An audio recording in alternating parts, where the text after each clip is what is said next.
اپنی ذات کے لیے تو کبھی صحابہ نے کسی پر سختی نہیں کی، نہ اپنوں پر نہ غیروں پر۔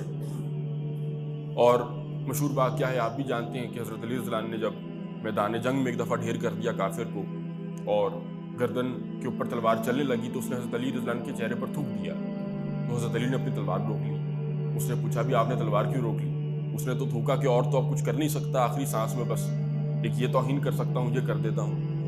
تو ہم جانتے ہیں کہ حضرت علی نے فرمایا کہ میں اللہ کے لیے، اللہ کی رضا کے لیے لڑ رہا تھا، جب تم نے میرے منہ پر تھوکا تو میرے اندر غضب غصہ پیدا ہوا تمہارے لیے، تو میرا جی چاہا کہ میں تمہیں مار دوں، تو میری نیت میں وہ خلوص نہیں رہا۔ تو میدان جنگ میں جن کی یہ تربیت ہے کہ اپنی ذات اور اپنی انا کو دخل نہیں دینے دینا، حالانکہ میدان جنگ کے اندر تو ہم تو خیر